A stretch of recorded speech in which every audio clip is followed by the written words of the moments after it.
Hello dear students, welcome in BCI online classes. मैं Kapil sir. हम पढ़ रहे थे सेंटेंस मेकिंग। उसमें मैंने आपको दो पार्ट बताए थे, एक सब्जेक्ट के बारे में, दूसरा हेल्पिंग वर्ब के बारे में। आज हम बात करेंगे सेंटेंस मेकिंग पार्ट थर्ड में मेन वर्ब के बारे में। आखिर मेन वर्ब होती क्या है? मेन वर्ब का मतलब होता है मुख्य क्रिया। मेन वर्ब का मतलब मुख्य क्रिया। सब्जेक्ट के द्वारा जो कार्य किया गया है उस कार्य को मेन वर्ब कहा जाता है। जैसे कि लिखना, पढ़ना, दौड़ना, हटाना, ये सब क्या है? मेन वर्ब है।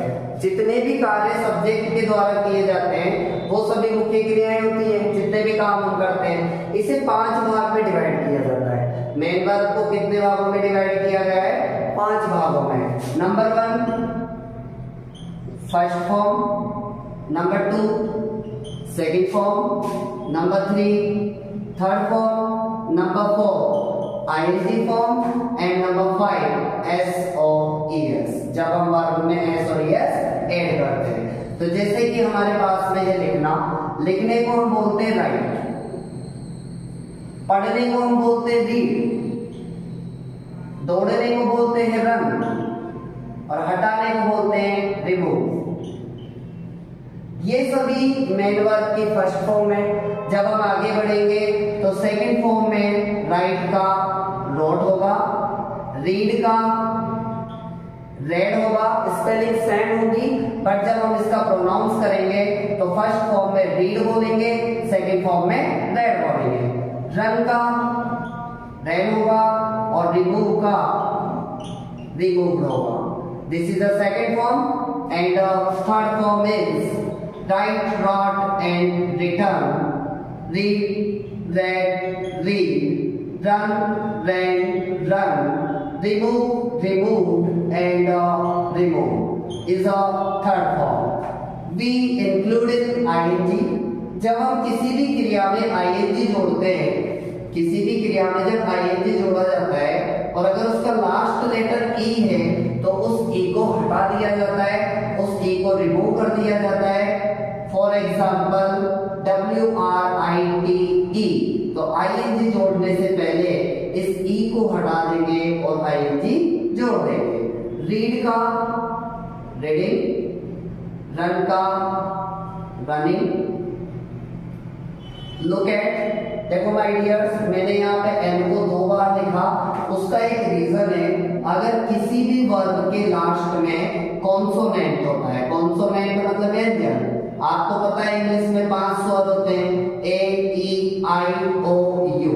अगर आपको वर्ब के लास्ट में इन 5 को छोड़कर कोई सा भी लेटर दिखता है और उससे जस्ट पहले आपको वोवेल दिखता है तो आईएनजी जोड़ते समय हम क्या करते हैं? उस कॉन्सोनेंट को डबल कर देते हैं। फॉर एग्जांपल आप देखिए, stop, P is a consonant and O is a vowel. Then stopping, like sitting, like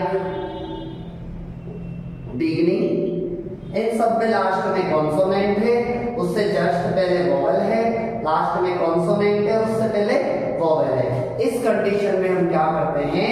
उस कॉन्सोनेंट को 2 बार लिखा जाता है, उसके बाद हम आईएनजी जोड़ देते हैं और this is a form of the verb. 5वां रूप होता है एस या ईएस का। वर्ब में एस या ईएस कब जोड़ा जाता है? वर्ब में एस या ईएस जब हम प्रेजेंट सिंपल की बात करते हैं। किसकी बात करते हैं? प्रेजेंट सिंपल टेंस की। प्रेजेंट सिंपल टेंस की बात करते हैं तो उसमें या तो हम वर्ब की फर्स्ट फॉर्म को लिखते हैं या फिर उसमें एस या ईएस ऐड करते हैं। उसकी भी कंडीशन होती है और कंडीशन क्या होती है?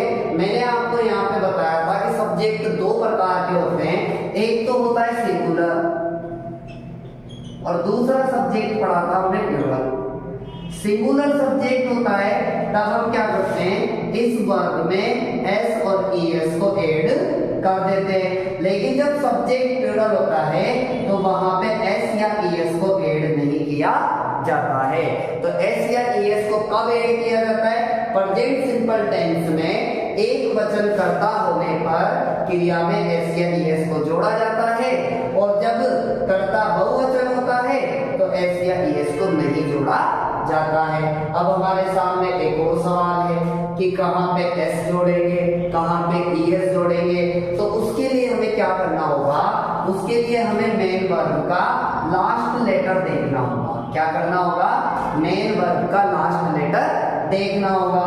अगर मेन वर्ब के लास्ट में आपको O, S, double S, S H, C H, X और जेड, अगर इनमें से कोई सा भी लेटर, इनमें से कोई सा भी लेटर वर्ब के लास्ट में है और सब्जेक्ट है सिंगुलर, तब हम क्या करेंगे, प्लस ईएस ऐड कर देंगे।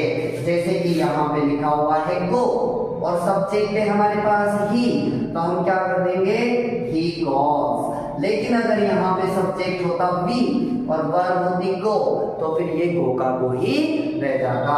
तो आज मैंने आपको सेंटेंस मेकिंग पार्ट 3 में बताया मेन वर्ब के बारे में। मेन वर्ब का मतलब होता है सब्जेक्ट के द्वारा किया गया वर्ब, जो कर्ता के द्वारा कार्य किया जाता है उसे हम मुख्य क्रिया कहते हैं। क्रिया को 5 रूप में हमने डिवाइड किया है, first form, second form, third form, include the ING and include the S और ईएस।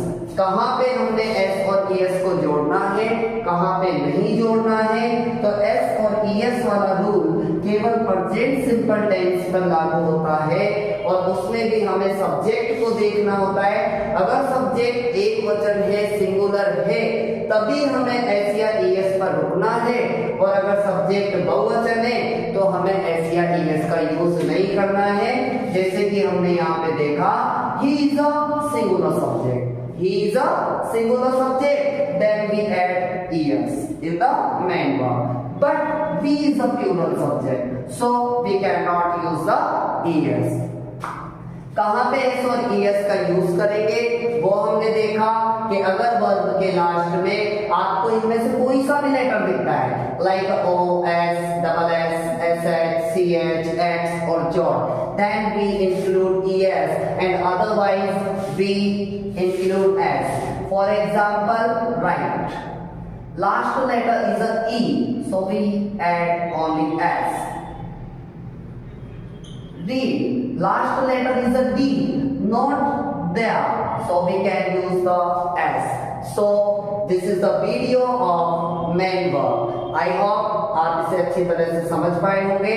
अब मैं आपको नेक्स्ट जो वीडियो होगा उसमें बताऊंगा कि किस प्रकार से इन 5 रूपों को कहां-कहां पर यूज में लिया जाता है। Thank you so much.